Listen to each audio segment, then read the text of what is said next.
मालाड सभेमध्ये आपण पाहतोय एक कार सुद्धा अडकलेली आणि कशा पद्धतीने हा संपूर्ण मालाड सभे पाण्याखाली गेलेला आहे। इथली वाहतूक पूर्णतः थांबवण्यात आलेली आहे। मात्र अशा परिस्थितीत सुद्धा एक कार एका बाजूने दुसऱ्या बाजूला जाण्याचा प्रयत्न करत असताना आता ही कार अडकल्याचं आपण या दृश्यांच्या माध्यमातून पाहू शकतो। सध्याची ही साम टीव्हीवर एक्सक्लुझिव्ह दृश्य आपण पाहतोय मुंबई जवळ असणाऱ्या मालाड सभेच्या इथे। मालाड सभे आपण पाहता अंधेरी सभे सुद्धा पाण्याखाली गेलेला आहे। त्यानंतर मालाड सभेची ही एक्सक्लुझिव्ह दृश्य आहे आणि याच मालाड सभेच्या पुराच्या पाण्यामध्ये आपण पाहतोय ही एक कार अडकलेली आहे। सध्या या कारला बाहेर काढण्यासाठी प्रयत्न सुद्धा केले जात आहेत।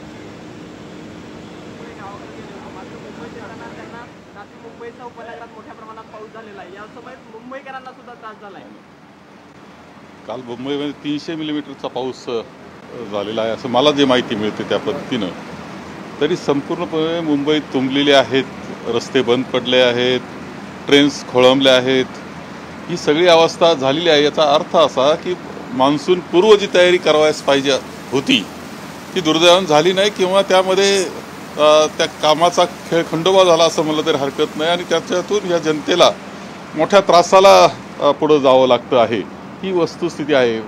मान्सून पूर्व तयारी ही फार महत्त्वाची असते मुंबईकरता। पाणी तुंबतं हे सगळ्यांना माहिती आहे, काय करावं लागतं हे माहिती असताना ही परिस्थिती होणं अत्यंत दुर्दैवी अवस्था आहे। आणि यामध्ये आमदार आहेत की अधिवेशनाकरता येत आहेत, मंत्री मदत पुनर्वसन मंत्री ज्या वेळेस त्यामध्ये अडकलेले आहे, याचा अर्थ असा की ज्यांच्यावर जबाबदारी असते या सगळ्याची त्यांचं व्यवस्थित लक्ष नाही किंवा त्यांनी काळजी घेतलेली नाही हे सुद्धा सिद्ध होत आहे।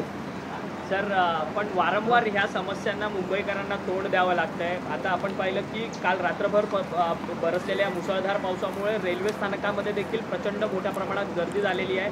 मुंबईची लाईफलाईन जाम झाली आहे। नाही, खरं आहे की मान्सून पूर्व तयारी ही मुंबईकरता करावीच लागती, ती यावेळेस व्यवस्थित झालेली नाही याचा अर्थ एवढाच याचा अर्थ होतो आहे।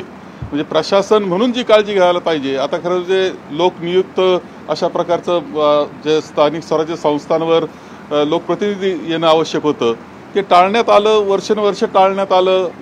कारभार झाला तो अधिकाऱ्यांचा झाला किंवा इथून पालकमंत्री आता ऑफिसेस उघडायला लागलेत निरनिराळ्या ठिकाणी स्थानिक स्वराज्य संस्थांमध्ये सुद्धा। कधी नव्हतं ह्या गोष्टी पाहाव्यास मिळत आहेत आणि यामध्ये प्रचंड पद्धतीनं ज्यावेळेस काम होत असतं त्यावेळेस भ्रष्टाचार होतो आणि काम मात्र होत नाही ही अवस्था आहे। याचा सगळा जो त्रास असतो तो त्रास सर्वसामान्य जनतेला काढावा लागतो, ही परिस्थिती आहे।